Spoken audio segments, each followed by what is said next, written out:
Bayarkan biaya liburanku 30 juta rupiah sekarang juga, tidak pakai lama. Ucap adik iparku dengan nada santai namun menuntut. Aku menjawab singkat. Maaf, tidak bisa. Ibu mertuaku yang mendengar hal itu langsung membentakku. Cepat bayar sekarang atau kamu keluar dari keluarga ini. Malam itu juga, aku memutuskan untuk pergi. Meninggalkan 60 panggilan telepon panik dari mereka keesokan harinya. Sebelum ceritanya dimulai, silahkan tulis di kolom komentar dari daerah mana saja teman-teman yang menonton cerita ini. Bagi Anda, ini hanya beberapa detik. Tapi bagi kami, ini sangat berarti. Sabrina baru saja menyelesaikan sholat zuhurnya. Udara di dalam kamar terasa sejuk berkat pendingin ruangan. Kontras dengan hawa Jakarta yang terasa memanggang di luar. Ia melipat mukenanya dengan rapi, meletakkannya di atas sajadah. Terdengar suara tawa keras dari ruang keluarga. Diselingi suara televisi yang diputar dengan volume maksimal. Itu pasti suara Ibu Marni, ibu mertuanya, dan Puput, adik iparnya.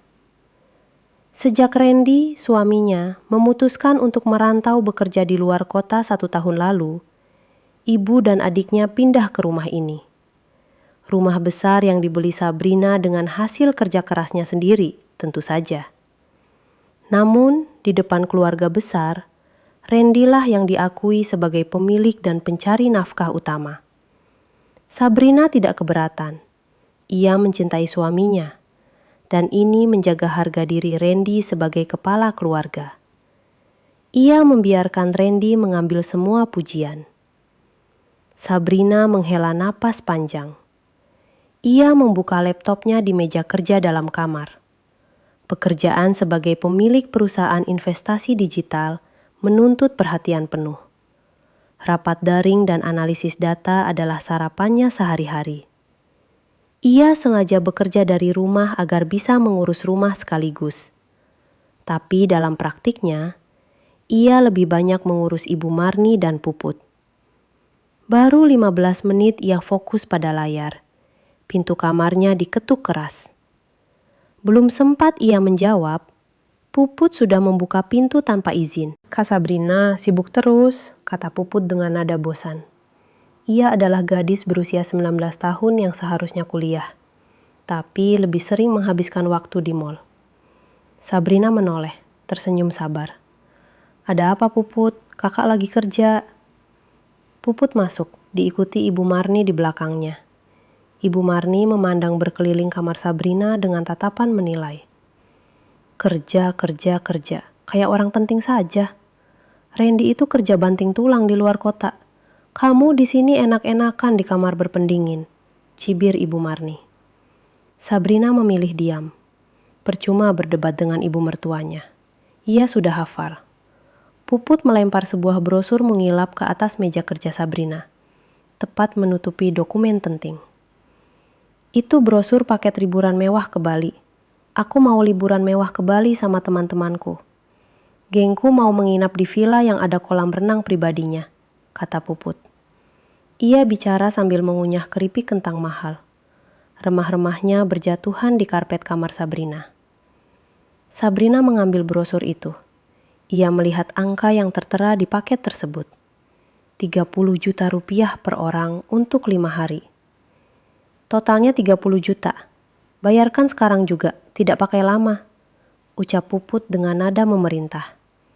Ia bahkan tidak memandang Sabrina, sibuk membalas pesan di ponsel barunya. Ponsel yang tentu saja dibeli dari uang Sabrina. Sabrina merasakan sesuatu yang dingin menjalar di punggungnya. Ini bukan pertama kalinya. Minggu lalu Puput meminta tas bermerek seharga 15 juta. Bulan lalu Ibu Marni meminta perhiasan berlian. Semuanya dituruti Sabrina, demi menjaga keharmonisan rumah tangga. Ia selalu mentransfer uang itu atas nama Randy, seolah-olah Randy yang mengirimkannya. Tapi hari ini, kesabarannya terasa menipis. Ia baru saja membayar tagihan kartu kredit tak terbatas milik Ibu Marni dan Puput yang membengkak bulan ini. Sabrina meletakkan brosur itu kembali ke meja. Ia menatap Puput dengan tenang. "Maaf Puput, aku tidak bisa." Ruangan itu mendadak hening. Suara televisi dari luar kamar terdengar seperti dengungan jauh. Puput berhenti mengunyah. Ibu Marni yang tadinya sedang memeriksa lemari pakaian Sabrina langsung berbalik. "Apa kamu bilang?" desis Puput tidak percaya. "Aku bilang, aku tidak bisa," ulang Sabrina dengan suara datar namun tegas.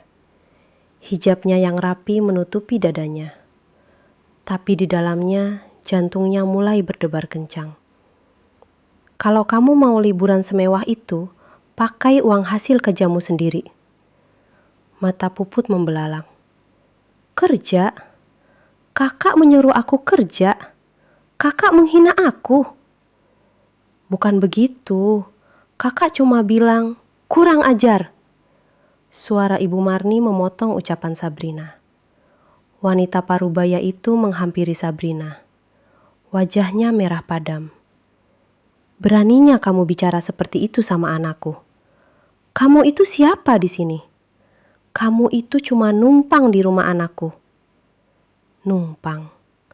Kata itu terasa seperti tamparan. Numpang di rumah yang ia beli lunas sebelum menikah dengan Randy. Rumah yang sertifikatnya atas namanya sendiri. Tersimpan aman di brankas bank. "Ibu, ini bukan apa? Kamu iri karena kamu tidak bisa liburan. Kamu pelit. Kamu cuma istri yang tidak berguna. Bisanya cuma menghabiskan uang suamimu." Hardik Ibu Marni. Sabrina mengepalkan tangannya di bawah meja. Ia menahan gejolak amarah yang luar biasa. Ia sudah menahan ini selama 3 tahun pernikahan. Ia sudah diam saat dihina tidak bisa memberi cucu. Ia sudah diam saat hasil kerjanya dianggap angin lalu. Tapi disebut numpang dan pelit menggunakan uang yang jelas-jelas miliknya, rasanya sudah melewati batas. Puput itu adiknya Randy. Wajar dia minta sama kakaknya. Dan kamu, sebagai istrinya, tugasmu melayani. Lanjut Ibu Marni. Melayani, Bu. Bukan membiayai gaya hidup mewah yang tidak masuk akal. Balas Sabrina, suaranya mulai bergetar. Melawan kamu ya? Berani kamu melawan ibu? Ibu Marni mengambil ponselnya. Biar Randy tahu kelakuan istrinya. Biar dia sadar sudah salah pilih istri. Cepat minta maaf dan transfer uangnya, atau ibu telepon Randy sekarang juga. Sabrina menatap ibu mertuanya. Ancaman itu selalu berhasil. Selama ini, Sabrina akan langsung mengalah demi menghindari konflik dengan Randy. Tapi melihat wajah sombong Puput dan tatapan penuh kebencian Ibu Marni, sesuatu dalam diri Sabrina telah patah. Silahkan, kata Sabrina. Silahkan telepon Randy. Ibu Marni terkejut melihat reaksi Sabrina, tapi egonya terlalu tinggi. Oh, menantang kamu ya? Baik. Ibu Marni langsung menekan nomor Randy dan, seperti biasa, menyalakan pengeras suara agar Sabrina bisa mendengar setiap penghinaan yang akan dilontarkan untuknya. Nada sambung terdengar 3 kali sebelum suara Randy yang berat menjawab dari seberang. Halo Bu, ada apa? Randy anakku. Ibu Marni langsung mengubah suaranya menjadi lirih dan penuh derita. Air mata palsu langsung menggenang di pelupuk matanya. Randy nak, sabar ya nak. Ibu mengadu ini lagi sedih sekali. Puput di sebelahnya ikut memasang wajah memelas, siap mendukung drama sang ibu. Sabrina hanya menonton pertunjukan itu dengan hati yang beku. Ia sudah tahu skenarionya. Ia sudah hafal dialognya. Terdengar suara Randy yang khawatir. Ibu kenapa? Siapa yang bikin ibu sedih? Sabrina mana? Dia jaga ibu kan? Justru itu masalahnya nak, tangis Ibu Marni pecah. Istrimu Istrimu itu jahat sekali sama ibu dan Puput. Tadi Puput cuma minta uang liburan. Wajar kan, Nak? Dia sudah stres belajar terus di kampusnya. Dia cuma minta 30 juta. Tapi istrimu dia membentak Puput. Sabrina terkesiap. Ia tidak membentak. Ia hanya menolak dengan tenang. Sabrina bilang Puput suruh kerja sendiri. Lanjut Ibu Marni semakin terisak. Dia menghina kita, Nak. Dia bilang kita ini benalu. Dia bilang dia capek kasih kita makan. Padahal itu kan semua uang kamu, Nak. Uang hasil kerja keras kamu banting tulang di perantauan. Sabrina menatap nanar pada ponsel di genggaman Ibu Marni. Kebohongan itu diucapkan begitu lancar. Begitu meyakinkan. Hatinya berharap Randy akan mengenali kebohongan ibunya. Randy tahu Sabrina tidak seperti itu. Randy tahu Sabrina wanita yang lembut. Sabrina ada di situ. Bu, kasih teleponnya ke dia. Suara Randy terdengar dingin dan marah. Ibu Marni tersenyum penuh kemenangan ke arah Sabrina. Ia menyodorkan ponsel itu. Sabrina tidak mengambilnya. Dia tidak mau bicara. Nak, dia sombong sekali. Dia bilang, silakan telepon kamu. Dia tidak takut. Pekik Ibu Marni. Sabrina! Teriakan Randy terdengar dari pengeras suara. Suara itu begitu keras hingga membuat Sabrina terlonjak. Jaga bicaramu sama ibuku. Sabrina menelan ludah. Mas, aku tidak... Diam kamu, potong Randy. Aku tidak mau dengar alasanmu. Kamu itu istri macam apa? Tugasmu itu menghormati ibuku. Ibuku itu surgaku. Kenapa kamu jadi pelit sekali? Hati Sabrina terasa seperti diremas. Pelit? Ia yang membiayai operasi katarak Ibu Marni tahun lalu. Ia yang membayar lunas utang-utang judi ayah Randy sebelum meninggal. Ia yang mentransfer gaji Randy setiap bulan dari rekening pribadinya. Agar suaminya itu bisa dengan bangga berkata, ini gajiku, kepada keluarganya. Mas, Puput minta 30 juta untuk liburan. Itu uang yang banyak. Coba Sabrina menjelaskan. Banyak katamu. Itu uang hasil kerja kerasku di perantauan. Aku capek banting tulang di sini. Uang ku kirim untuk keluarga. Bukan untuk kamu simpan sendiri. Sergah Randy. Ini adalah puncaknya. Ini adalah kalimat yang menghancurkan segalanya. Randy tidak hanya membiarkan ibunya menghina Sabrina. Randy tidak hanya gagal membelanya. Randy secara aktif mengklaim uang Sabrina sebagai miliknya. Dan menuduh Sabrina pelit atas uangnya sendiri. Sabrina teringat percakapan mereka sebelum Randy merantau. Perusahaan Sabrina membuka cabang baru di luar kota. Randy, yang saat itu bekerja di perusahaan lain sebagai staf biasa, merasa terintimidasi dengan kesuksesan istrinya. Maka Sabrina menawarkan solusi. Randy pindah ke cabang baru itu, menjabat sebagai manajer area, jabatan yang diciptakan Sabrina khusus untuknya. Gajinya pun dibuat seolah-olah besar. Padahal Sabrina mentransfer 80% dari rekening pribadi, bukan rekening perusahaan. Semua demi harga diri Randy. Dan inilah balasannya. Suaminya menuduhnya pelit. Suaminya menyebut kerja kerasnya sebagai uangku. Cepat kasih Puput uangnya, perintah Randy. Jangan bikin malu aku. Turuti semua kata ibuku, atau kita selesai. Kamu dengar Sabrina? Kita selesai. Ancaman itu lagi. Cerai. Kata yang selalu Randy gunakan sebagai senjata pamungkas. Karena ia tahu Sabrina mencintainya dan takut kehilangan pernikahan ini. Tapi hari ini sesuatu telah berubah. Rasanya cinta itu terkikis habis oleh pengkhianatan ini. Yang tersisa hanyalah rasa lelah. Telepon ditutup oleh Randy dengan bantingan. Ibu Marni dan Puput menatap Sabrina dengan senyum penuh kemenangan. Keduanya terlihat sangat puas. "Dengar itu," kata Ibu Marni dengan nada mengejek. "Suamimu sendiri sudah bicara. Cepat transfer sekarang." 30 juta ke rekening Puput. Jangan sampai kurang sepeser pun. Puput menyilangkan tangan di dada. "Tidak pakai lama ya, Kak. Teman-temanku sudah menunggu." Sabrina memandang kedua sosok di depannya.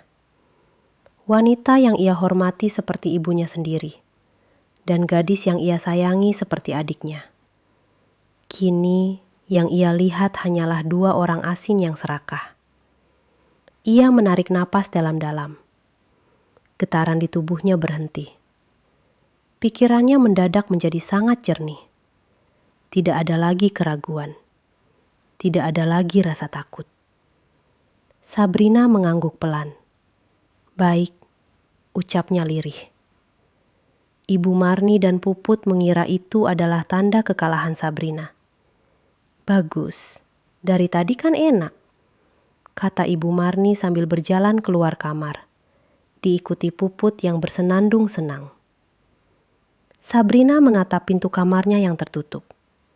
"Baik," ulangnya lagi pada dirinya sendiri. Tapi kali ini artinya sangat berbeda. Bukan "baik aku akan transfer", tapi "baik, permainan ini selesai." Ia tidak meraih ponselnya untuk membuka aplikasi bank. Ia meraih laptopnya. Tangannya bergerak cepat di atas papan ketik. Ini bukan lagi kamar tidurnya. Ini adalah ruang kendali operasinya. Ia membuka email. Email pertama dikirim ke asisten pribadinya. Judulnya, "Operasi Pengutusan Segera." Isi emailnya singkat dan jelas. "Tarik semua fasilitas kartu kredit atas nama Randy, Marni, dan Puput. Efektif segera. Batalkan semua transfer otomatis ke rekening mereka. Hentikan pembayaran tagihan utilitas rumah. Saya akan pindah malam ini." Email kedua dikirim ke bankir pribadinya. "Bukukan semua rekening gabungan. Pindahkan seluruh aset pribadi saya ke rekening kustodian yang baru. Siapkan surat kuasa untuk pengacara saya." Email ketiga dikirim ke tim legal perusahaannya. "Siapkan dokumen penarikan aset perusahaan. 2 mobil mewah atas nama operasional. Dan siapkan surat pengutusan hubungan kerja atas nama Randy." Sabrina menekan tombol kirim pada ketiga email itu. Setelah selesai, ia bersandar di kursinya. Untuk pertama kalinya setelah sekian lama, ia merasa bisa bernapas.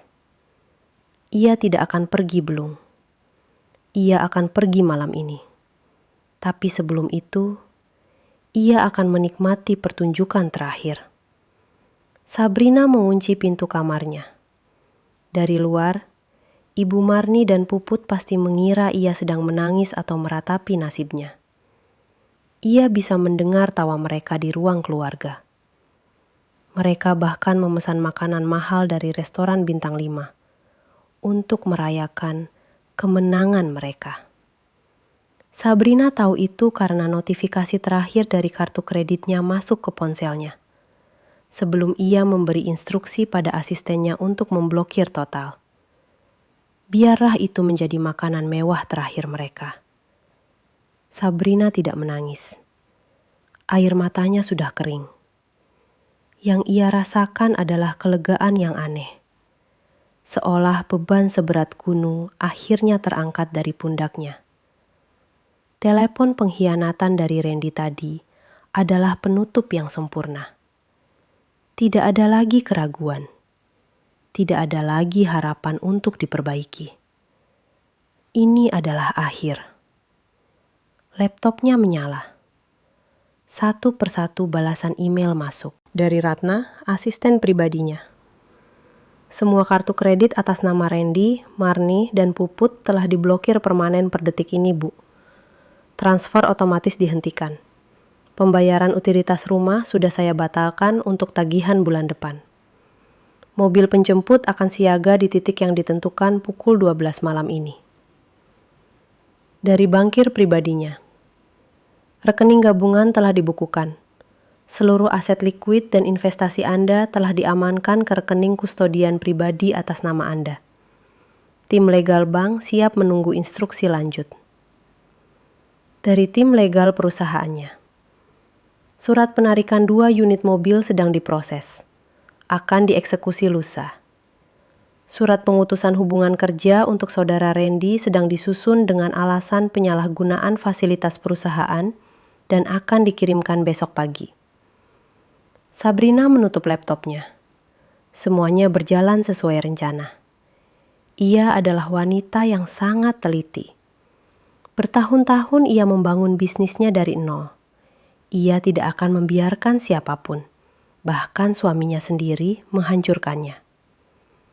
Ia membuka berangkas tersembunyi di balik lukisan kaligrafi di kamarnya. Di dalamnya bukan perhiasan, tapi dokumen. Ia mengeluarkan map tebal berisi sertifikat hak milik rumah ini, atas namanya Sabrina Anindita. Ia juga mengambil akta pendirian perusahaan, BPKB mobil-mobil lainnya, paspor, dan ijazah aslinya. Ia memasukkan semua itu ke dalam tas laptopnya. Kemudian, ia membuka lemari pakaiannya yang besar. Di satu sisi, tergantung pakaian-pakaian sederhana dan hijab syari yang biasa ia pakai di rumah yang sering dicibir Ibu Marni kuno. Di sisi lain, tersembunyi di bagian dalam adalah koleksi power suit, blazer mahal, dan pakaian kerja profesional yang ia gunakan saat bertemu klien besar. Ia tidak menyentuh itu semua.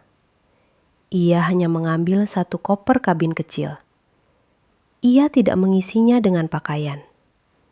Ia mengisinya dengan hard drive eksternal yang berisi semua data cadangan perusahaannya, beberapa buku catatan penting, dan album foto kedua orang tuanya yang sudah meninggal. Hanya itu, harta paling berharganya. Ia melihat ke sekeliling kamar. Foto pernikahannya dengan Randy masih terpajang di meja rias. Randy yang tersenyum lebar memeluknya. Dulu ia pikir itu adalah senyum kebahagiaan. Kini ia melihatnya sebagai senyum kepuasan seseorang yang telah mendapatkan apa yang diinginkannya. Ia mengambil bingkai foto itu, membukanya, mengeluarkan fotonya, dan merobek bagian foto Randy menjadi 2. Bagian fotonya ia simpan sebagai pengingat. Sisa foto Randy ia biarkan di meja. Ia menunggu. Pukul 9 malam. Pukul 10. Pukul 11. Tawa di luar sudah lama berhenti. Ia mendengar pintu kamar Ibu Marni dan Puput ditutup. Mereka mungkin sedang tertidur, memimpikan liburan mewah di Bali. Tepat pukul 12 malam, Sabrina membuka pintu kamarnya. Rumah itu gelap dan hening. Di ruang tamu, ia bisa melihat kotak-kotak sisa makanan mahal mereka berserakan di meja. Bau saus tiram dan mentega menguar di udara. Ia melangkahinya tanpa perasaan. Ia berjalan ke meja makan, mengambil secari kertas catatan dan sebuah pulpen. Ia hanya menulis satu kalimat singkat. Sesuai permintaan Mas Randy dan Ibu, saya pergi. Ia meletakkan catatan itu di tengah meja makan, tempat ia biasa menyajikan sarapan untuk mereka.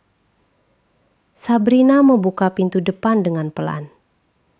Udara malam yang sejuk menyambutnya. Ia melangkah keluar dari rumah yang ia bangun dengan keringatnya sendiri. Ia menutup pintu tanpa suara. Ia tidak menoleh ke belakang. Tepat saat ia mencapai gerbang, sebuah sedan hitam mewah berhenti di depannya. Kaca jendelanya turun, memperlihatkan Ratna, asistennya.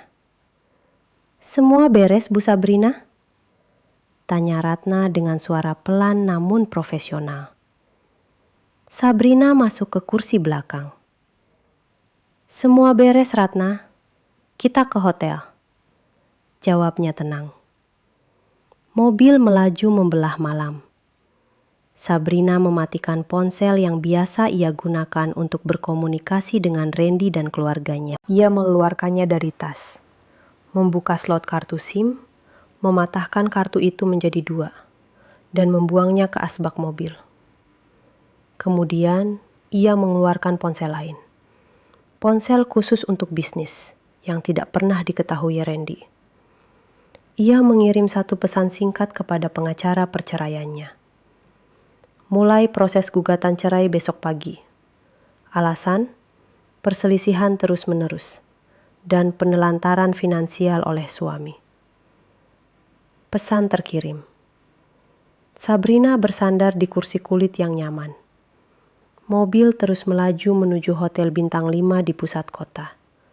Tempat sebuah presidensial suite telah disiapkan atas namanya.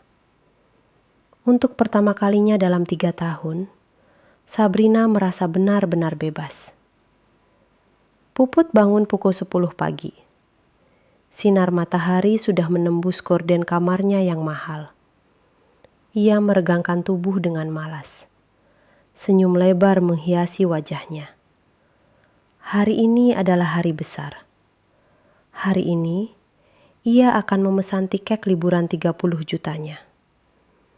Ia membayangkan wajah iri teman-temannya saat ia memamerkan tiket kelas bisnis dan foto-foto di villa pribadi. Ia meraih ponselnya di nakas. Dengan antusias, ia membuka aplikasi perjalanan favoritnya. Ia tidak membuang waktu. Ia memilih penerbangan kelas bisnis, memilih paket villa termahal dengan pelayan pribadi. Totalnya 32 juta rupiah. Sedikit di atas anggaran. Tapi ia yakin Kak Sabrina tidak akan peduli. Ia memasukkan detail kartu kreditnya. Kartu kredit tambahan platinum yang diberikan Sabrina, yang selama ini tidak pernah ada masalah. Ia menekan tombol bayar sekarang. Layar ponselnya memuat sejenak. Lalu muncul tulisan merah. Transaksi gagal. Harap hubungi bank penerbit kartu Anda. Puput mengerutkan kening. Aneh. Mungkin jaringan internet sedang buruk. Ia mematikan wifi dan beralih ke data seluler. Ia mengulangi prosesnya. Transaksi gagal. Ia mencoba lagi. Gagal. Sekali lagi. Gagal. Kenapa ini? Gerutunya. Ia mencoba membeli barang yang lebih murah. Sepatu seharga 5 juta. Gagal. Pulsa telepon 100.000. Gagal. Kepanikan mulai menjalari dirinya. Ia membuka aplikasi mobile banking untuk memeriksa rekening debitnya. Biasanya Sabrina mentransfer uang saku bulanan ke sana. Ia melihat saldonya. Saldo tersisa Rp15.350. 15.000. Cukup untuk membeli 2 mangkuk mie instan. Ibu, ibu. Puput melompat dari tempat tidur, berlari ke kamar ibunya tanpa mengetuk pintu. Ibu, bangun! Kartu Puput ditolak! Ibu Marni yang masih terlelap menggerutu kesal. Apa sih Put, pagi-pagi teriak? Paling juga limit. Biasa itu. Pakai kartu ibu saja. Sana, pesan sarapan gih. Ibu lapar. Puput sedikit lega. Benar juga. Mungkin kartunya sudah mencapai limit. Ya sudah Puput, pakai kartu ibu dulu buat bayar liburannya. Jangan, nanti limit ibu habis, cegah Ibu Marni. Ia bangun dari tempat tidur. Telepon saja Sabrina, suruh dia naikkan limitnya. Puput baru sadar. Pagi ini sepi sekali. Biasanya jam segini sudah tercium aroma masakan Sabrina dari dapur. Atau setidaknya suara Sabrina yang sedang membersihkan rumah. "Kak Sabrina mana, Bu? Kok sepi?" Ibu Marni mendengus. Paling juga masih di kamar, merajuk setelah dimarahi Randy semalam. Biar saja, biar dia sadar posisinya.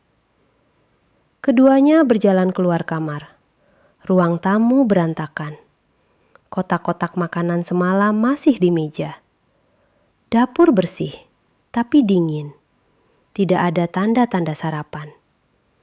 Mereka berjalan ke kamar Sabrina. Pintunya tidak dikunci. Ibu Marni mendorongnya dengan kasar. Kamar itu kosong, rapi, terlalu rapi. Tempat tidur licin sempurna, seolah tidak pernah ditiduri. Lemari pakaian terbuka sedikit. Ibu Marni mengintip. Hanya ada baju-baju rumah Sabrina yang sederhana. Baju-baju bagusnya sudah tidak ada. Mata Puput menangkap secari kertas di meja makan. Catatan yang ditinggalkan Sabrina. "Sesuai permintaan Mas Randy dan Ibu, saya pergi." Puput membacanya dengan suara keras. Ibu Marni merebut kertas itu. "Pergi? Halah, drama. Paling juga kabur ke rumah ibunya yang di kampung. Cengeng. Nanti juga kembali kalau uangnya habis." "Tapi Ibu," Puput mulai panik lagi. "Kalau dia pergi, liburan Puput gimana? Kartunya semua dibawa." "Tenang, Ibu masih punya kartu," kata Ibu Marni sombong. Ia mengambil dompetnya, mengeluarkan kartu kredit utamanya yang berlogo emas. "Biar Ibu tunjukkan, Ibu mau beli tas baru untuk merayakan perginya si pelit itu." Ibu Marni membuka aplikasi belanja online. Ia memilih tas bermerek edisi terbaru. Harganya 45 juta. Dengan percaya diri, ia menekan tombol beli. Transaksi ditolak. Wajah Ibu Marni memucat. Kok ditolak? Ini kartu limitnya ratusan juta." Ia mencoba lagi. Ditolak. Ia mencoba membeli barang termurah. Sebuah jepit rambut seharga 50.000. Ditolak. "Ini pasti ulah Sabrina," pekik Ibu Marni. Tangannya gemetar.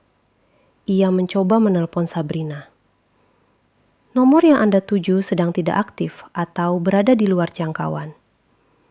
Ibu Marni melempar ponselnya ke sofa. "Anak kurang ajar. Berani-beraninya dia mematikan telepon. Dia memblokir semua kartu kita. Telepon Randy sekarang. Put, cepat. Biar dia yang seret istrinya pulang." Puput yang jarinya sudah gemetar segera menelpon Randy. Randy menjawab dengan suara serak orang baru bangun tidur. "Apalagi Put, masih pagi. Sudah ditransfer kan sama Sabrina?" "Justru itu Mas." Puput mulai menangis. "Kak Sabrina kabur. Dia pergi dari rumah. Dan dia memblokir semua kartu kita.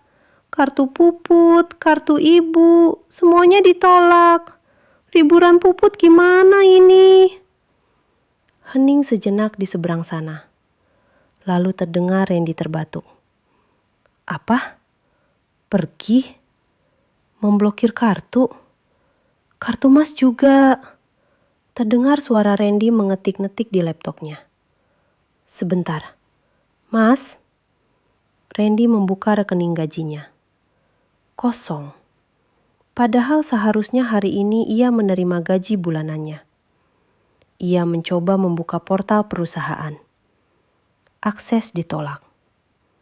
Ia mencoba menggunakan kartu kredit perusahaan yang ia pegang. Ia memesan kopi online. Gagal. Darah Randy terasa surut dari wajahnya. Semua kartu Mas juga diblokir." "Put, Ibu mana? Kasih teleponnya ke Ibu." Puput menyerahkan ponsel ke ibunya. "Mas, Ini gimana, Mas? Randy, istrimu sudah gila. Cepat kamu urus. Ibu tidak mau tahu. Uang liburan Puput harus ada hari ini juga. Raung Ibu Marni. Bagaimana Randy mau urus, Bu? Randy di sini juga tidak punya uang. Kartu Randy juga diblokir. Sabrina memblokir semuanya. Randy balas berteriak. Suaranya dipenuhi kepanikan yang tidak ia sembunyikan lagi. Tepat saat itu, Puput menjerit dari ruang tamu. Ibu, ini kenapa TV-nya mati? Internet juga mati. Aceh juga mati. Ibu Marni berlari ke ruang tamu. Benar saja, layar televisi raksasa 80 inci itu hitam. Lampu indikator wifi mati.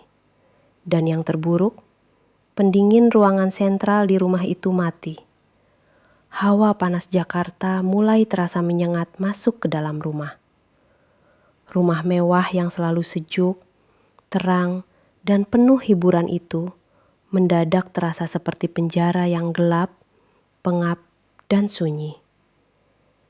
Sebuah notifikasi email masuk ke ponsel Ibu Marni, yang kini hanya mengandalkan sisa paket datanya. Email itu dari bank. Pemberitahuan gagal tarik. Cicilan KPR rumah mewah Anda sebesar 85 juta rupiah telah jatuh tempo. Harap segera lakukan pembayaran untuk menghindari proses lelang. Tangan Ibu Marni gemetar hebat hingga ponselnya jatuh ke lantai marmer. Randy, bisiknya ke telepon. Cicilan rumah gagal bayar. Di seberang sana, Randy hanya bisa terdiam. Kengerian yang sesungguhnya baru saja dimulai. Mereka baru sadar bahwa Sabrina, wanita berhijab pendiam yang mereka sebut numpang, adalah pilar yang menopang seluruh kemewahan hidup mereka. Dan pilar itu baru saja dicabut. Sabrina terbangun di tempat tidurnya yang luar biasa nyaman. Sinar matahari pagi menembus celah gorden tebal di kamar presidensial suite Hotel Bintang 5. Ia meregangkan tubuh. Tidak ada alarm yang berisik. Tidak ada ketukan pintu kamar yang kasar dari Puput.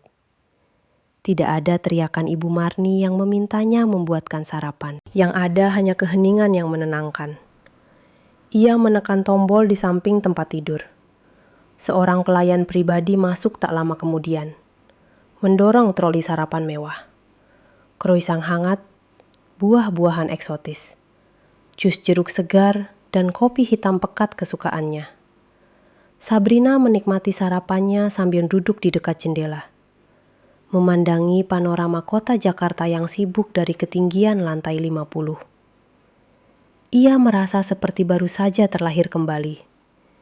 Di seberang ruangan, di atas meja kerja yang terbuat dari kayu mahoni, tergeletak sebuah ponsel. Ponsel yang ia gunakan khusus untuk keluarganya. Semalam ia tidak mematikannya. Ia hanya mengubah modenya menjadi senyap total.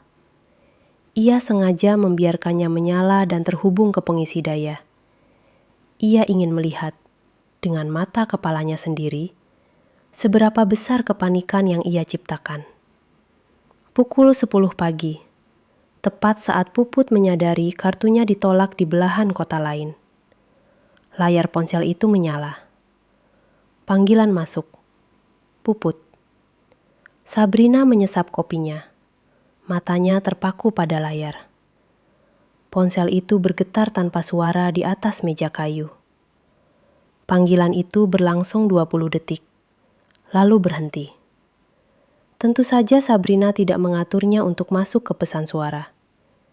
Ia ingin mereka merasakan frustrasinya. 2 detik kemudian, layar menyala lagi. Panggilan masuk. Ibu Marni. Dibiarkannya berdering. Berhenti. Layar menyala lagi. Puput. Berhenti.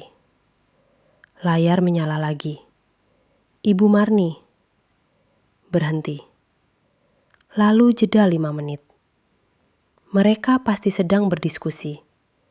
Mungkin masih mencoba kartu lain. Sabrina tersenyum tipis.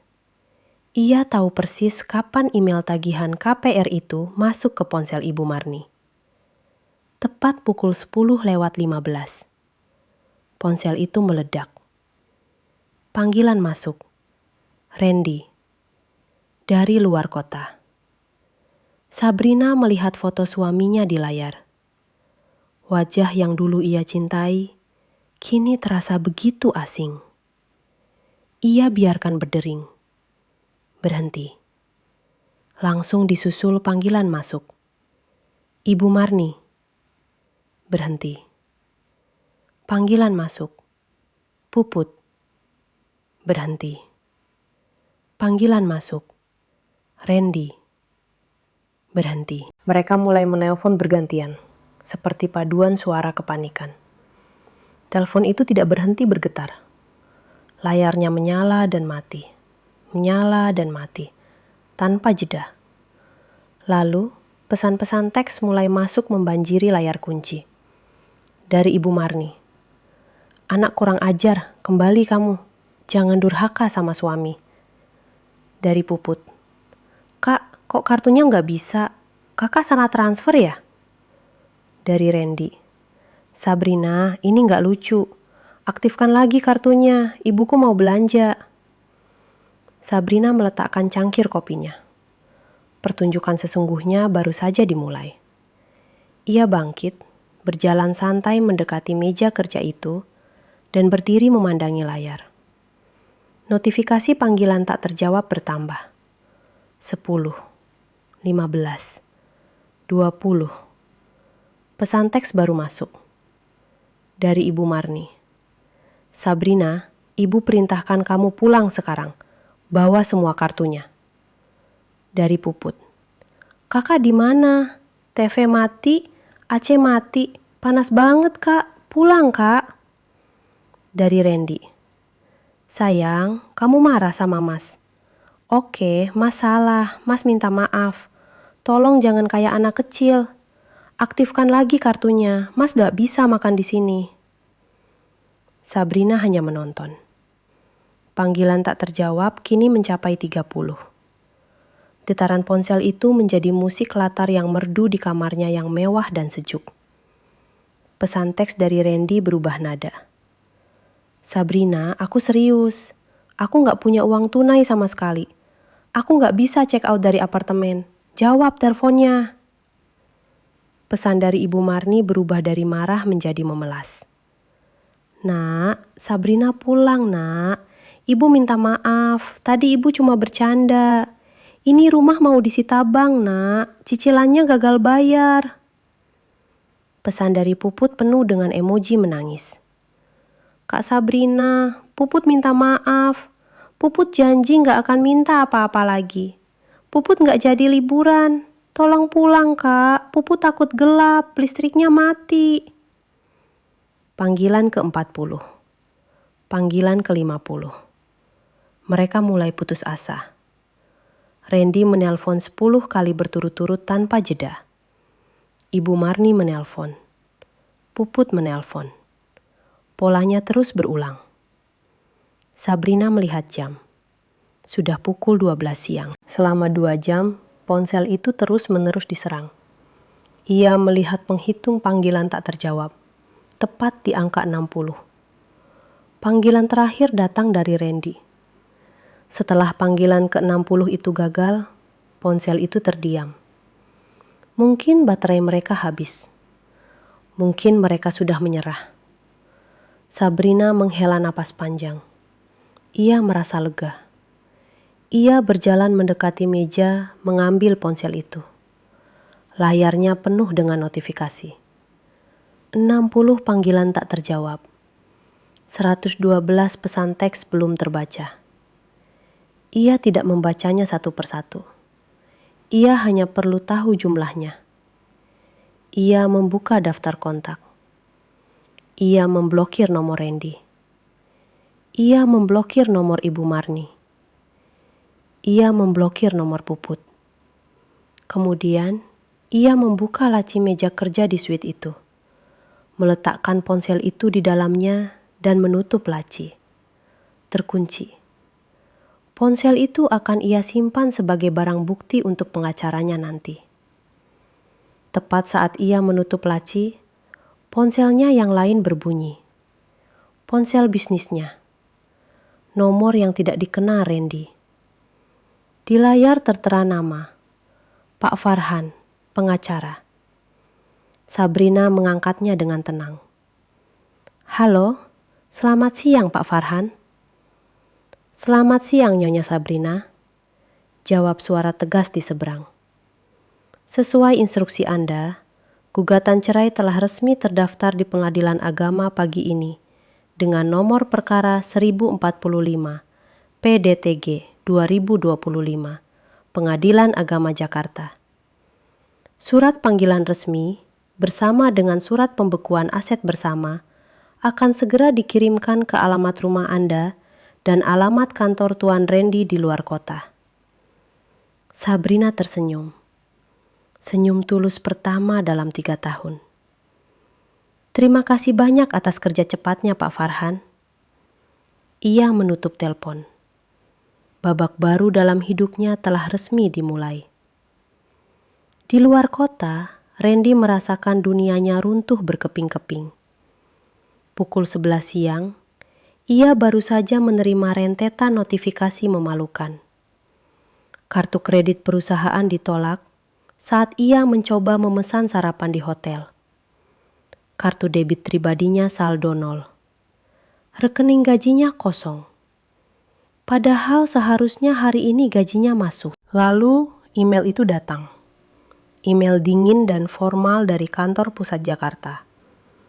Dari HRDPT Sabrina Global Investa. Yang bertanda tangan Saudara Randy. Sehubungan dengan evaluasi kinerja dan restrukturisasi perusahaan, kami memberitahukan bahwa terhitung sejak tanggal hari ini, hubungan kerja Anda dengan perusahaan resmi dihentikan. Jantung Randy serasa berhenti berdetak. Diberhentikan? Ini pasti kesalahan. Ini perusahaan Sabrina. Dia mencoba mengakses portal perusahaan. Akses ditolak. Akun Anda tidak lagi aktif. Dia membaca sisa email itu dengan tangan gemetar. Harap segera kosongkan semua fasilitas perusahaan, termasuk apartemen dinas dan kendaraan operasional, dalam waktu 1 kali 24 jam. Tim kami akan datang besok pagi untuk mengambil inventaris. Apartemen yang ia tinggali, mobil sedan mewah yang ia pakai, semuanya akan diambil. Ia akan diusir. Kepanikan sesungguhnya melanda Randy. Ia tidak punya uang sepeser pun. Semuanya di sini mengenalnya sebagai manajer area yang sukses dan kaya raya. Bagaimana ia bisa mengaku tiba-tiba bangkrut? Rasa malunya lebih besar dari rasa takutnya. Dia menelepon ibunya, menelepon Puput, berteriak-teriak menanyakan di mana Sabrina. Tapi mereka sama paniknya. Setelah 1 jam menelepon Sabrina tanpa henti dan berakhir dengan nomornya diblokir, Randy terpaksa menelan harga dirinya. Iya, Randy sang manajer hebat, harus menelepon salah satu staf bawahannya. Berbohong, dompetnya baru saja dicopet, dan ia butuh pinjaman darurat untuk pulang ke Jakarta. Dengan menahan malu, ia berhasil mengumpulkan 3 juta rupiah. Cukup untuk tiket. Bukan tiket pesawat kelas bisnis yang biasa ia naiki sambil memposting di media sosial, tapi tiket bus antar kota kelas ekonomi.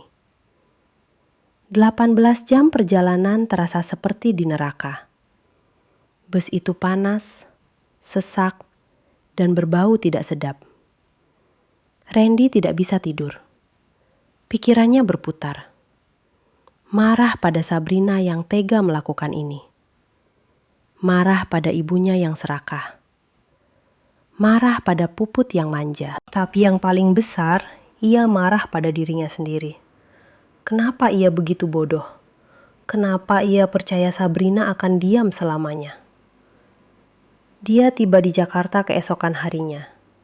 Tubuhnya pegal-pegal, bajunya lecet, dan wajahnya kuyu. Dia harus memesan ojek online untuk ke rumahnya. Kompleks perumahan mewah itu terlihat sama. Tapi Randy merasa seperti orang asing. Saat tiba di depan rumahnya, ia melihat sesuatu yang aneh. Gerbang otomatisnya tertutup rapat. Satpam komplek menghampirinya. "Maaf Pak Randy, listrik di rumah Bapak mati total dari kemarin. Jadi gerbangnya tidak bisa dibuka otomatis," kata satpam itu dengan tatapan kasihan. Mati total. Randy harus melompati pagar rumahnya sendiri, disaksikan oleh tetangga yang kebetulan lewat. Harga dirinya hancur lebur. Dia membuka pintu depan yang tidak terkunci. Hawa panas dan pengap langsung menyambutnya, seperti masuk ke dalam oven. Rumah itu gelap gulita. Semua gorden tertutup. Bau busuk sisa makanan mewah mereka kemarin menyengat hidung. Kotak-kotak pizza dan sisa steak berjamur di atas meja. Dia mendengar suara tangisan pelan dari ruang tamu. Dia berjalan ke sana dan menemukan pemandangan yang menyedihkan. Ibu Marni dan Puput duduk di lantai marmer yang kotor. Keringat membasahi dahi mereka. Wajah mereka kotor, rambut acak-acakan. Puput, gadis yang selalu tampil modis, kini memakai daster kusam. Ibu Marni, wanita sombong yang selalu memakai perhiasan, kini terlihat seperti gelandangan. "Mana Sabrina?" teriak Randy. Itu adalah kalimat pertamanya. Suaranya serak karena kelelahan dan dehidrasi. Ibu Marni langsung berdiri, histeris. "Kamu tanya kami? Ini semua gara-gara kamu. Kamu yang nyuruh dia nurutin kata ibu. Kamu yang belain kami. Sekarang dia pergi." "Ini gara-gara ibu yang serakah. Minta liburan 30 juta. Puput balas berteriak sambil menangis. "Sekarang Puput mau kuliah gimana? Internet mati." "Diam kalian berdua," Randy membentak. Suaranya menggema di rumah yang kosong itu. "Jadi dia benar-benar pergi?" "Dia bukan cuma pergi, Nak," rintih Ibu Marni, tenaganya habis. "Dia memblokir semuanya. Uangmu di perantauan." Randy menendang meja kopi dari kayu jati itu dengan sekuat tenaga. Kotak-kotak pizza berhamburan. "Itu bukan uangku, Bu. Itu semua uang Sabrina." Keheningan total melanda ruangan itu. Hanya terdengar deru napas Randy yang terengah-engah. Ibu Marni dan Puput menatapnya dengan mata terbelalak. Tidak mengerti. Apa maksudmu, Nak?" tanya Ibu Marni, suaranya bergetar. "Pekerjaanku, gajiku, perusahaan itu semuanya milik Sabrina," teriak Randy. Frustrasinya akhirnya meledak. Ia menunjuk ke sekeliling rumah yang mewah namun pengap itu. "Rumah ini, mobil, kartu kredit, semuanya milik dia. Aku bukan manajer area hebat. Aku hanya ditempatkan di sana oleh Sabrina supaya kalian bangga. Gajiku yang katanya besar itu transferan dari rekening pribadinya setiap bulan. Kita selama ini hidup dari uangnya. Kita ini parasitnya. Dan sekarang dia mengambil semuanya kembali." Pengakuan itu menggantung di udara. Ibu Marni terduduk lemas di lantai. Puput menutup mulutnya. Sesaat setelah pengakuan pahit itu meresap, terdengar gedoran keras di pintu depan. Bukan bel listrik yang merdu, tapi gedoran tangan yang kasar dan tidak sabar. Randy dengan kaki gemetar berjalan membuka pintu. Di depan pintu berdiri dua pria berbadan tegap memakai seragam perusahaan leasing. Di belakang mereka, di jalanan, sebuah truk derek sudah terparkir.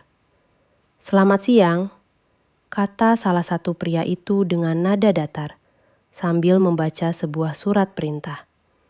Kami dari perusahaan leasing. Kami di sini untuk menarik 2 unit kendaraan, 1 Alphard hitam dan 1 SUV putih, atas nama PT Sabrina Global Investa karena gagal bayar. Mata Ibu Marni terbelalak ngeri. Itu adalah mobil yang ia dan Puput pakai setiap hari untuk ke mall dan arisan. Randy, Ibu Marni, dan Puput berdiri mematung di ambang pintu. Pengakuan Randy yang meledak-ledak masih menggantung di udara panas yang pengap. Dan kini, di hadapan mereka, berdiri 2 pria berbadan tegap dengan seragam leasing dan sebuah surat perintah. Truk derek di jalan menjadi penonton yang bisu. Apa-apaan ini? Kalian tidak lihat ini rumah siapa? Ibu Marni entah dapat tenaga dari mana tiba-tiba maju. Insting serakahnya untuk mempertahankan harta benda lebih kuat dari rasa terkejutnya. Ini mobil anak saya. Randy, bilang sama mereka, usir mereka. Randy tidak bergerak. Ia bahkan tidak sanggup menatap mata ibunya. Ia hanya menunduk, menatap lantai marmer yang kotor, tempat harga dirinya berusaha hancur berkeping-keping. Pengakuan barusan telah menguras habis sisa tenaganya. Salah satu petugas leasing maju selangkah, tidak terintimidasi oleh teriakan Ibu Marni. Ia seorang profesional yang sudah terbiasa menghadapi drama. Maaf Ibu, kami tidak berurusan dengan Pak Randy. Kami berurusan dengan pemilik sah kendaraan ini. Ia menyodorkan surat perintah itu ke depan wajah Ibu Marni. Surat perintah penarikan yang sah atas 2 unit mobil, Alphard B1 SHAH dan SUV B2 PPA. Kepemilikan atas nama PT Sabrina Global Investa. Mata Ibu Marni membelalak membaca nama itu. PT Sabrina Global Investa. Namanya yang baru saja ia dengar dari mulut anaknya. Namanya yang ia kira hanya tempat Randy bekerja. Tidak mungkin, desis Ibu Marni. Ini pasti tipuan. Ini perusahaan anak saya. Petugas itu menghela napas, mulai tidak sabar. Maaf Ibu, data kami lengkap. Pemilik perusahaan ini adalah Nyonya Sabrina Anindita. Dan beliau telah menginstruksikan kami melalui tim legal perusahaan untuk menarik semua aset yang digunakan oleh pihak yang tidak lagi terafiliasi dengan perusahaan. Itu termasuk Bapak Randy, yang sudah bukan lagi karyawan. Bukan lagi karyawan. Kata-kata itu seperti paku terakhir yang ditancapkan ke peti mati Randy. Ibu Marni dan Puput menoleh ke Randy dengan ngeri. Randy hanya bisa mengangguk pelan, membenarkan mimpi buruk itu. Tidak, ini mobilku. Kalian perampok. Puput tiba-tiba menjerit histeris. Ia berlari ke garasi, mencoba masuk ke dalam mobil SUV putihnya, seolah ia bisa mengendarainya kabur.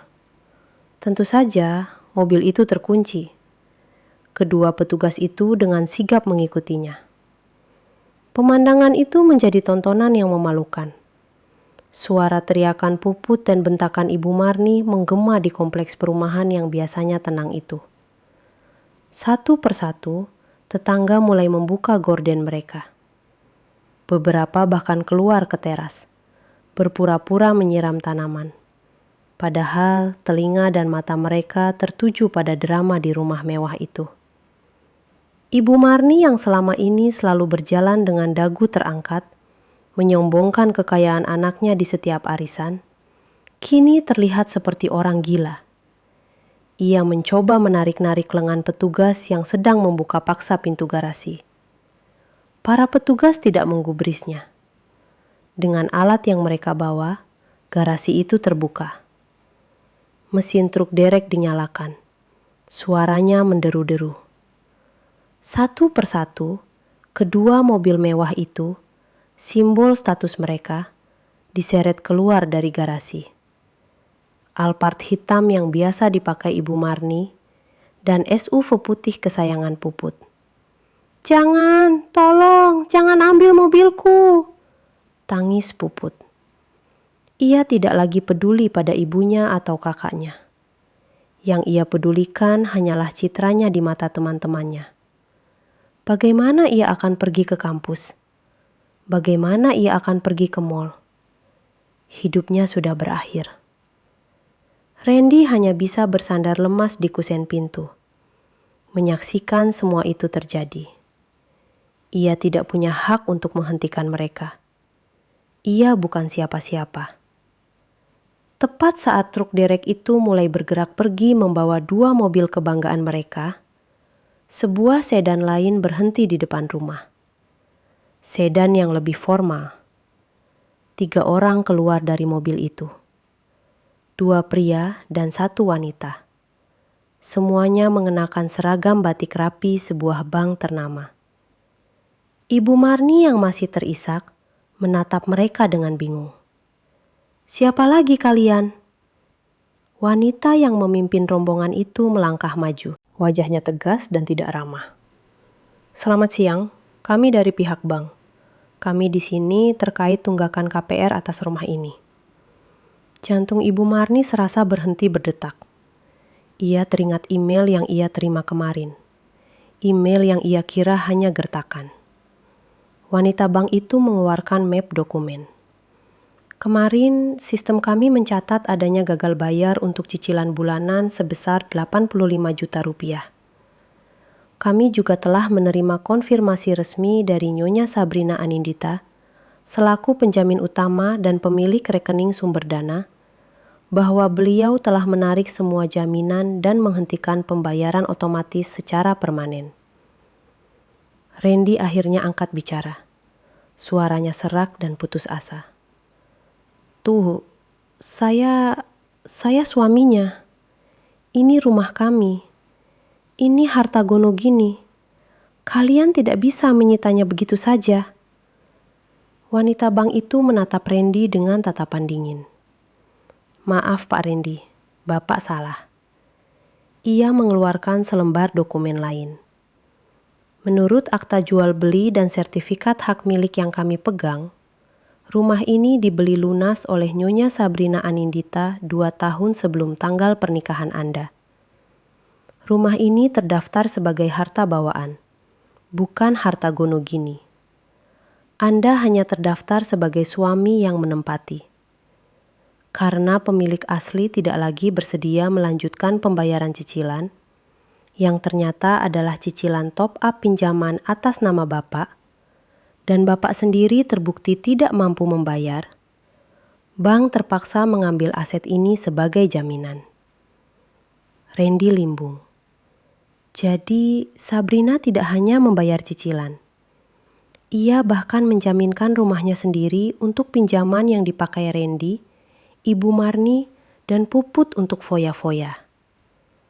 "Kami memberi Anda waktu 3 kali 24 jam untuk mengosongkan rumah ini secara sukarela," kata wanita bank itu dengan nada final. "Tepatnya, lusa pagi pukul 10. Jika rumah ini belum kosong, kami akan kembali bersama aparat dan juru sita untuk melakukan pengosongan paksa." Ketiga petugas bank itu berbalik badan, masuk ke mobil mereka, dan pergi. Mereka tidak perlu menunggu jawaban. Rumah itu kembali hening. Hening yang menakutkan. Randy, Puput, dan Ibu Marni berdiri di pintu.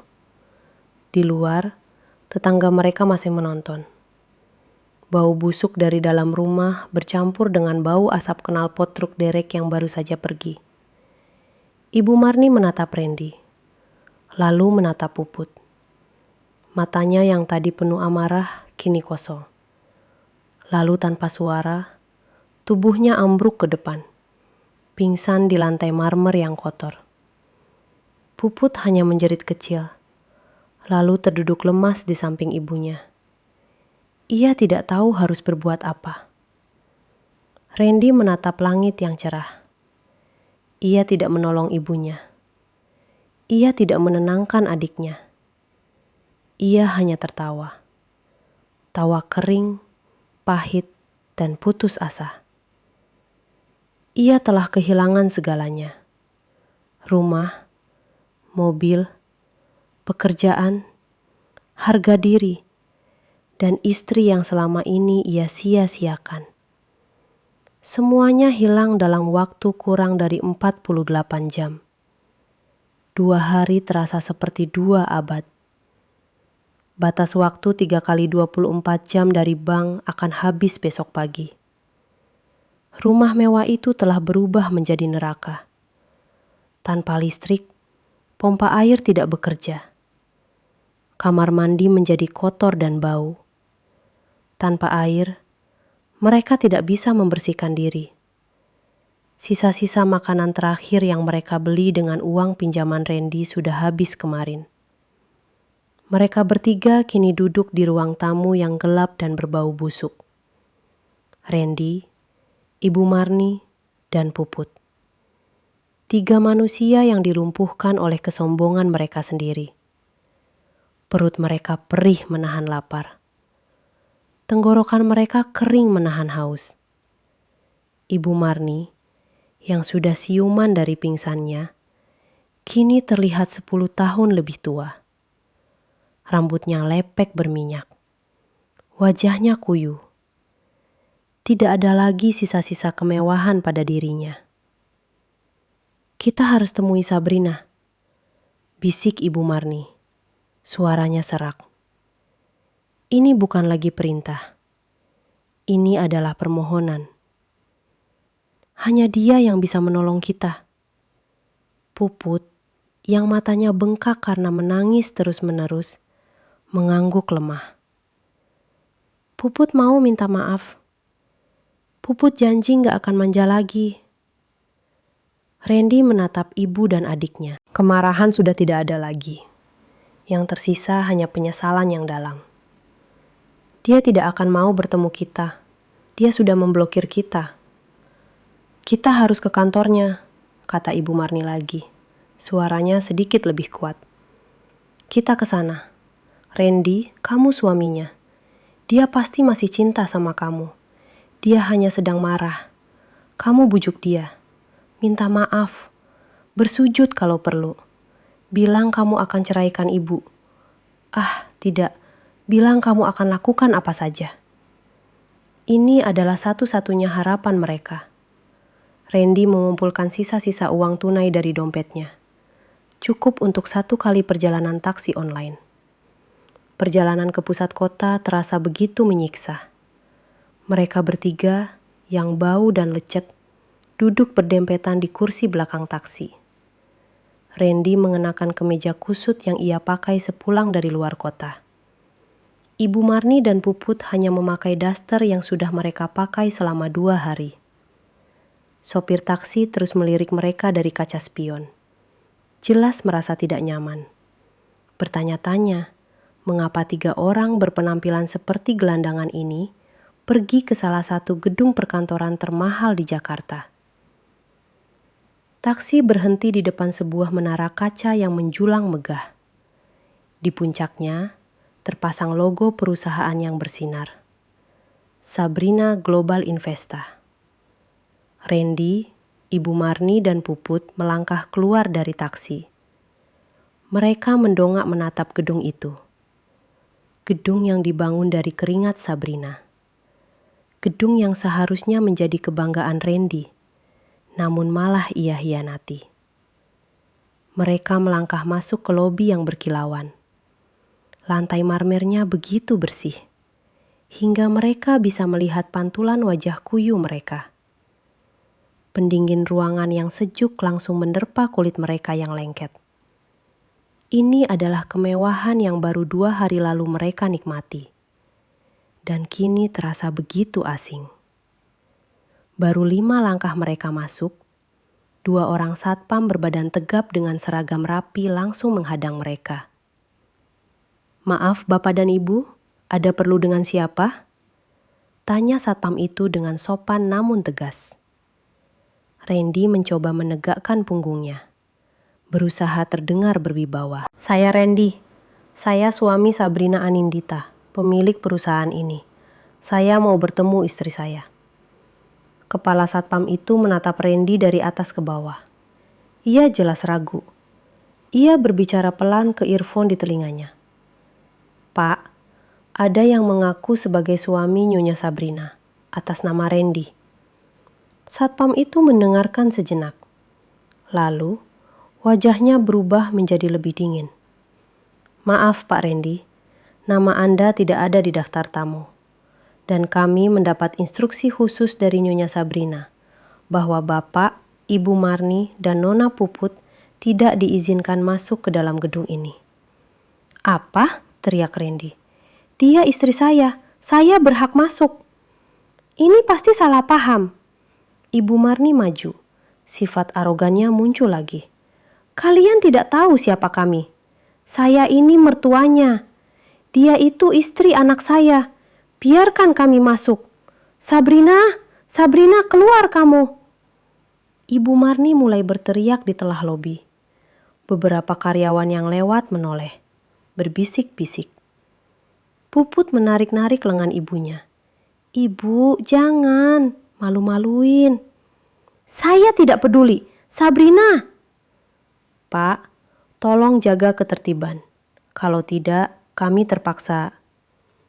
Tepat saat satpam itu hendak memegang lengan Ibu Marni, sebuah bunyi ting yang lembut terdengar. Pintu lift VIP di seberang lobi terbuka.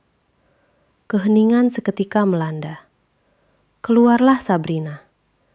Tapi ini adalah Sabrina yang belum pernah mereka lihat seumur hidup mereka.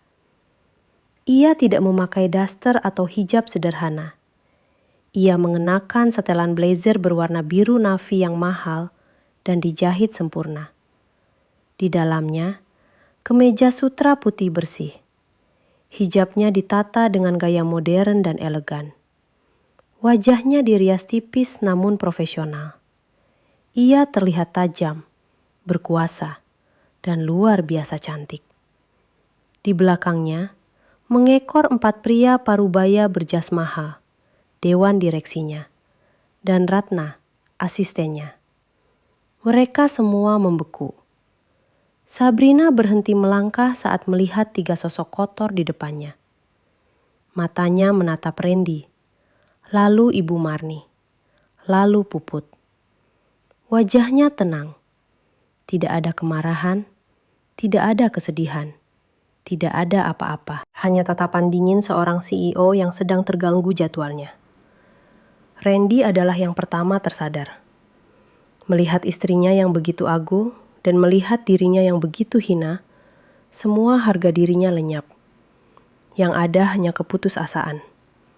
Ia berlari ke depan dan melakukan hal yang tadi dikatakan ibunya. Ia bersujud. Di tengah lobi yang ramai, Randy, sang suami yang sombong, bersujud di kaki Sabrina, memeluk sepatunya yang mahal. Sabrina, sayang, maafkan aku. Randy terisak. Air mata mengalir di wajahnya yang kotor.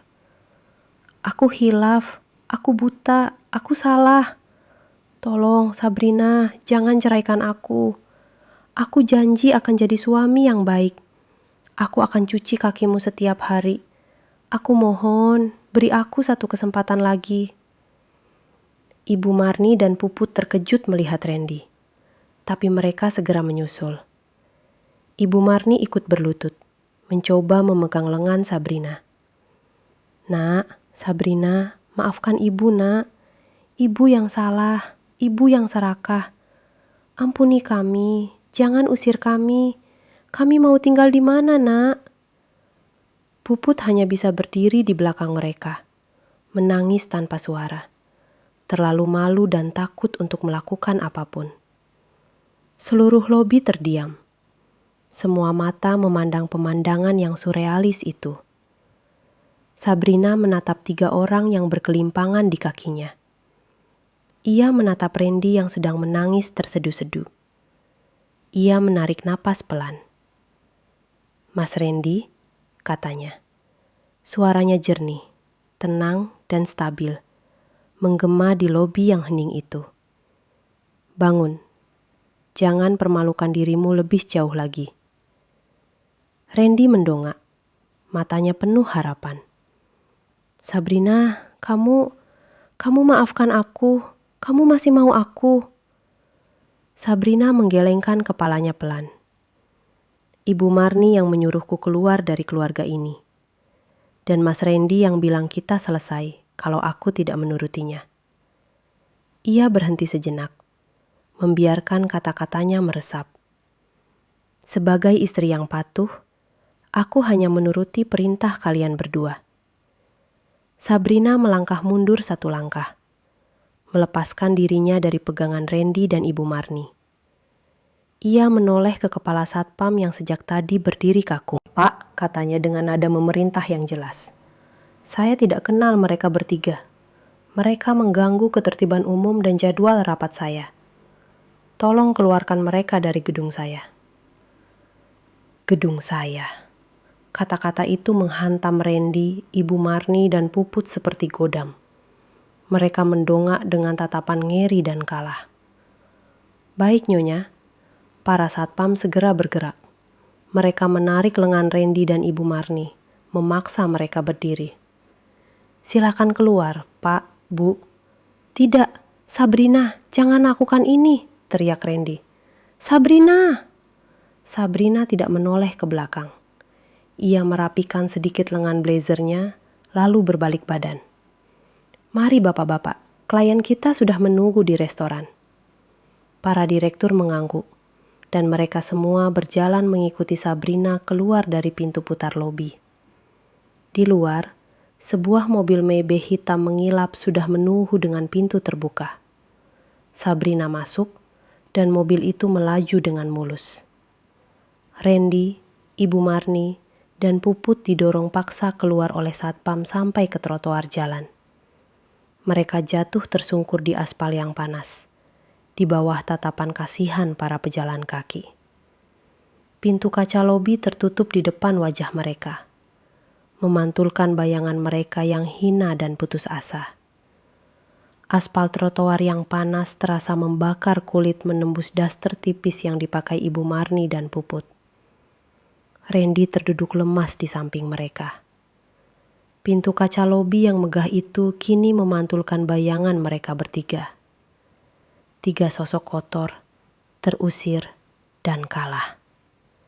Orang-orang yang lalu lalang melirik mereka dengan tatapan campuran antara jijik dan kasihan. Satpam gedung berdiri tegak di balik pintu, memastikan mereka tidak mencoba masuk lagi. Penghinaan itu total. Randy yang bersujud di kaki istrinya. Ibu Marni, sang sosialita, yang didorong keluar seperti pengemis. Puput, sang putri, yang kini menjadi tontonan publik. Bangun, desis Randy, suaranya parau. Ia menarik paksa lengan ibunya. Bangun, Bu, kita pergi dari sini. Pergi kemana? Isak Ibu Marni. Wajahnya yang kotor terangkat menatap Randy. Kita tidak punya apa-apa lagi. Rumah, besok pagi kita diusir. Kenyataan itu menghantam mereka bertiga sekali lagi. Besok, lusa, pagi pukul 10. Tenggat waktu dari bank akan tiba. Mereka tidak punya tempat tujuan. Mereka mulai berjalan, tanpa tujuan, seperti zombie. Matahari Jakarta terasa menyengat tanpa ampun. Bau keringat mereka sendiri bercampur dengan asap knalpot. Puput yang terbiasa memakai sepatu mahal, kini berjalan dengan sandal jepit rumah yang sudah tipis. Kakinya lecet dan perih. Randy mencoba menelpon beberapa kerabat jauh. Begitu mereka mendengar suaranya, telepon langsung ditutup. Kabar kejatuhan mereka, atau mungkin peringatan dari Sabrina, telah menyebar lebih cepat. Tidak ada yang mau berurusan dengan mereka. Mereka adalah racun. Mereka berjalan kaki berkilo-kilometer. Mereka tidak punya uang sepeser pun untuk naik taksi atau bus. Saat hari mulai gelap, mereka akhirnya tiba kembali di kompleks perumahan mewah mereka. Satpam di gerbang depan menatap mereka dengan iba, tapi tidak mengatakan apa-apa. Mereka melompati pagar rumah mereka sendiri sekali lagi. Rumah itu kini terasa lebih mengerikan. Gelap total. Berbau busuk yang semakin menyengat dan panas seperti sauna. Malam itu mereka tidak tidur. Mereka duduk di lantai ruang tamu yang keras, dikelilingi bayang-bayang perabotan mewah yang akan segera disita. Tidak ada yang bicara. Hanya terdengar isak tangis Puput yang sesekali pecah, lalu terdiam lagi. Pukul 10 pagi, tepat waktu. Sebuah rombongan besar datang. Bukan hanya 3 petugas bank seperti kemarin. Kali ini, mereka datang bersama tim jurusita pengadilan, beberapa polisi, dan sebuah truk besar. Para tetangga yang sudah mengantisipasi tontonan ini berkumpul di depan rumah mereka masing-masing. Petugas jurusita membacakan surat perintah pengosongan paksa. Ibu Marni mencoba melawan. Ia menjerit-jerit, menyebut nama Randy, menyebut nama Sabrina, menyebut Tuhan. Tapi tidak ada yang peduli. Perlawanannya sia-sia. 2 orang petugas wanita memegangi lengannya dan menyeretnya keluar rumah. Puput menjerit histeris saat melihat petugas mulai menandai barang-barang di kamarnya. Koleksi tasnya, sepatunya, meja riasnya, semuanya akan dilelang. Ia juga diseret keluar, menutupi wajahnya yang sembab karena malu. Randy tidak melawan. Ia hanya berdiri diam, membiarkan seorang petugas menepuk bahunya dan menggiringnya keluar. Ia adalah seorang pria yang sudah mati rasa. Mereka bertiga didudukan di pinggir jalan, di atas rumput trotoar, tepat di depan rumah mereka sendiri. Mereka menyaksikan para kuli angkut mulai mengeluarkan barang-barang mereka. Sofa kulit yang mahal, meja makan kayu jati, kulkas 2 pintu, tempat tidur Ibu Marni, semuanya diangkut ke dalam truk. Ibu Marni, yang selama ini menjadi ratu di kompleks itu, kini menjadi tontonan paling menyedihkan. Ia terduduk di trotoar, menangis, meraung-raung, memukuli tanah. Habis sudah, habis, hidupku habis. Randy memalingkan wajah. Ia tidak sanggup melihatnya. Ia juga tidak sanggup melihat tatapan tetangganya.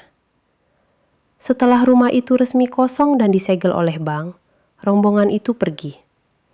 Para tetangga pun satu persatu masuk rumah mereka. Pertunjukan telah usai. Randy, Ibu Marni, dan Puput ditinggalkan sendirian. Terduduk di trotoar, di bawah terik matahari, hanya dengan pakaian yang melekat di badan. "Sekarang bagaimana?" bisik Puput. Suaranya habis. Randy memejamkan mata. Ia memutar otaknya. Jakarta adalah akhir bagi mereka. Tidak ada yang akan menolong mereka di sini. Ia teringat kota tempat ia merantau. Bukan apartemen mewah fiktif yang ia ceritakan, tapi kota industri kecil tempat ia dibesarkan. Ia ingat satu nama, Agus. Teman lamanya sejak miskin dulu, sebelum ia mengenal kemewahan Sabrina. Ia meminjam ponsel satpam kompleks. Ia menelepon Agus. Ia menelan semua harga dirinya. Ia menceritakan semuanya. Tidak ada kebohongan. Ia bangkrut, terusir, dan tidak punya apa-apa. Di seberang sana, Agus terdiam lama, lalu terdengar helaan napas. "Ya sudah, Ren, kamu kesini saja. Tapi jangan harap hidup enak. Aku tinggal di kontrakan petak. Dan kamu harus kerja. Kerja apa saja." Harapan kecil itu muncul. Randy mengangguk, meski Agus tidak bisa melihatnya. Terima kasih Agus, terima kasih. Ibu Marni ternyata masih menyimpan sedikit uang tunai, diselipkan di balik baju dalamnya. Uang yang ia curi sedikit-sedikit dari uang belanja bulanan. Uang itu, ironisnya, yang menjadi penyelamat mereka. Cukup untuk membeli 3 tiket bus antar kota kelas ekonomi termurah. Perjalanan itu adalah perjalanan penebusan dosa. Mereka duduk berdesakan di bus yang panas dan penuh sesak. Ibu Marni dan Puput yang terbiasa dengan Alphard berpendingin, kini harus menahan mual karena bau keringat dan asap rokok. Mereka tiba di kota tujuan. Ini bukan kota metropolitan. Ini kota industri yang berdebu dan bising. Agus menjemput mereka dengan motor bututnya. Randy naik di belakang. Sementara Ibu Marni dan Puput harus naik angkot, mengikuti dari belakang. Agus membawa mereka ke rumahnya. Sebuah gang sempit yang becek. Rumahnya adalah satu petak ruangan berukuran 3 kali 4 meter. Kamar mandi dipakai bersama 10 keluarga lainnya di luar. Ini, kata Agus datar. Untuk sementara, kalian bisa tidur di sini. Aku tidur di tempat temanku. Tapi besok pagi kamu kerja, Ren. Inilah merantau yang sesungguhnya. Keesokan harinya, Randy mulai bekerja. Bukan sebagai manajer. Agus membawanya ke pasar induk. Pekerjaannya, kuli panggul. Mengangkut karung-karung beras dan sayuran dari truk ke kios-kios. Dari jam 3 pagi sampai jam 3 sore. Tubuhnya yang gemuk dan lunak karena kemewahan, terasa remuk redam di hari pertama. Punggungnya serasa patah. Tapi ia tidak punya pilihan. Jika ia tidak bekerja, mereka tidak makan. Ibu Marni yang terbiasa memerintah, kini tidak punya siapa-siapa untuk diperintah. Ia tidak bisa hanya duduk diam di kontrakan panas itu. Uang Randy tidak cukup. Dengan menahan malu, ia menawarkan jasa, menjadi buruh cuci. Ia berkeliling dari pintu ke pintu kontrakan lain. Permisi Bu, mau cuci baju, murah. Tangannya yang dulu mulus dengan manikur maha, kini harus mengucek pakaian kotor orang lain dengan sabun colek kasar. Kulitnya melepuh dan perih. Dan Puput, si putri manja. Ponselnya sudah lama mati, menjadi ganjalan pintu yang tidak berguna. Ia tidak punya keahlian. Ia tidak punya ijazah. Satu-satunya pekerjaan yang bisa ia dapatkan adalah di sebuah warteg kumuh di dekat pasar. Menjadi pelayan.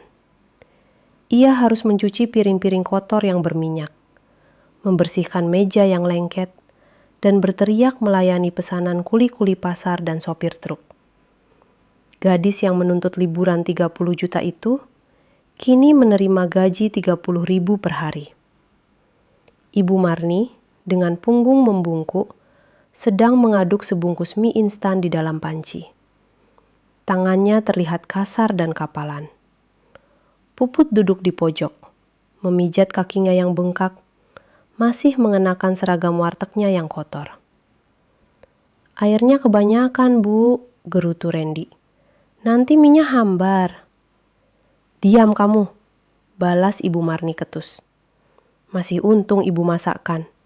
Kamu kira punggung ibu tidak sakit abis mengucek 10 kilo cucian hari ini? Puput juga capek, timpal Puput suaranya sengit. Tadi ada pelanggan kurang ajar, dia tidak mau bayar. Gaji Puput dipotong lagi sama bos. Mie instan itu akhirnya matang. Ibu Marni menuangkannya ke dalam 3 piring kecil. Porsinya menyedihkan. Mereka mulai makan dalam diam. Tapi keheningan itu tidak bertahan lama. Ini semua salah ibu, kata Randy tiba-tiba. Meletakkan sendoknya dengan kasar. Kalau saja ibu tidak serakah. Kalau saja ibu tidak terus memanas-manasi Puput. Menyalahkan ibu? Mata Ibu Marni melotot. Kamu yang laki-laki, kamu yang suami. Kenapa kamu begitu bodoh sampai semua harta itu atas nama Sabrina? Kenapa kamu tidak bisa mengendalikan istrimu sendiri? Kamu suami yang lemah. Aku lemah. Aku melakukan itu semua agar ibu dan Puput bisa bangga. Agar kalian bisa pamer. Dan apa balasan kalian? Kalian menghina istriku. Kalian mengusirnya. Ini semua salah kalian. Randy berdiri, menunjuk wajah ibu dan adiknya. Salah kami, jerit Puput. Salah Mas Randy yang berbohong. Bilang manajer hebat, gaji besar. Ternyata apa? Cuma numpang hidup sama istri. Bikin malu. Malam itu, seperti malam-malam sebelumnya, kontrakan sempit itu dipenuhi dengan teriakan. Mereka saling menyalahkan. Mereka berebut sisa kuah mie instan. Mereka tidak belajar apa-apa. Mereka miskin, terhina, dan kini mereka saling membenci. Karma mereka bukan hanya kemiskinan materi, tapi kemiskinan jiwa yang membuat mereka terkurung dalam neraka yang mereka ciptakan sendiri. Di tempat lain, ribuan kilometer jauhnya, angin laut yang hangat berhembus lembut. Sabrina berdiri di teras sebuah villa yang sedang dalam tahap akhir pembangunan. Di hadapannya, terbentang pemandangan matahari terbenam di atas Samudra Hindia. Ini adalah Bali, pulau yang sama dengan yang diimpikan Puput. Tapi Sabrina di sini bukan untuk liburan. Ia di sini sebagai pemilik. Ia sedang menginspeksi proyek resor mewah terbarunya. Sebuah mahakarya arsitektur ramah lingkungan. Ia mengenakan kaftan linen yang sederhana namun elegan. Hijabnya yang berwarna pasir serasi dengan pantai di bawahnya. Di sekelilingnya, tim arsitek dan manajer proyeknya mencatat setiap instruksinya dengan hormat. Pastikan area infinity pool ini menggunakan material daur ulang. Saya mau sertifikasi hijaunya A+, katanya dengan tenang namun tegas. Ponsel bisnisnya berbunyi. Di layar tertera nama, Ratna, asisten pribadi. Halo Ratna, bagaimana Jakarta? Sapa Sabrina sambil terus berjalan menyusuri taman. Semua lancar Nyonya Sabrina, jawab Ratna dari seberang. Update untuk Anda. Renovasi rumah lama Anda di Jalan Anggrek sudah selesai 90%. Interiornya mau dibuat seperti apa? Sesuai cetak biru yang dulu Nyonya setujui. Sabrina berhenti sejenak. Ia memandang matahari yang hampir tenggelam. Warnanya jingga keemasan. Rumah itu, rumah yang ia bangun dengan cinta, yang kemudian diisi dengan pengkhianatan. Jual saja Ratna, katanya tiba-tiba. Dijual, Bu? Tapi bukankah itu... Saya tidak butuh kenangan buruk, potong Sabrina lembut. Itu hanya aset. Jual dengan harga tertinggi. Uangnya kita pakai untuk membangun panti asuhan yang saya rencanakan di dekat sini. Terdengar Ratna mencatat. Baik Nyonya, akan segera saya proses. Oh, satu lagi Bu. Kabar dari tim legal. Gugatan cerai Anda sudah final dan ingkrah. Selamat Nyonya, semua aset 100% kembali atas nama Anda. Sabrina memejamkan matanya. Beban terakhir terasa terangkat. Alhamdulillah. Dan ada kabar terakhir mengenai Tuan Randy dan keluarganya, kata Ratna. Nadanya sedikit ragu. Kabar apa? Mereka ditangkap pihak berwajib di kota perantauan mereka. Laporannya cukup memalukan. Ibu Marni tertangkap tangan mencuri uang dari jemuran tetangga kontrakannya. Dan saat polisi menginvestigasi Tuan Randy, ditemukan bahwa dia telah lama memasukkan ijazah sarjananya, bahkan sebelum bekerja di perusahaan Anda. Dia dituntut berlapis, pemalsuan data, dan pencurian. Sabrina terdiam lama. Tidak ada rasa senang. Tidak ada tawa kemenangan. Yang ada hanyalah rasa lega yang dalam. Ia tidak perlu membalas dendam. Karakter buruk mereka sendirilah yang akhirnya menghancurkan mereka hingga ke akar-akarnya. Biarlah hukum yang mengurus mereka, kata Sabrina akhirnya. Baik, Nyonya. Terima kasih, Ratna. Tolong pastikan bonus untuk semua tim proyek di Bali ini cair tepat waktu. Mereka bekerja keras. Sabrina menutup telepon. Ia berdiri sendirian di teras villa itu, menatap cakrawala. Angin laut meniup lembut hijabnya. Ia menarik napas dalam-dalam, menghirup aroma garam, pasir, dan kebebasan. Ia bukan hanya seorang wanita kaya. Ia adalah seorang wanita yang utuh. Ia telah memenangkan pertarungan terbesar dalam hidupnya. Pertarungan melawan pengkhianatan, dan pertarungan untuk menemukan kembali dirinya sendiri. Dan kini, ia berdiri tegak, damai, dan tak terkalahkan. Terima kasih telah menyimak cerita ini. Jangan lupa tekan tombol like dan subscribe agar saluran cerita balas diam bisa semakin berkembang dan mempersembahkan cerita yang lebih menarik lagi. Sampai jumpa di kisah berikutnya.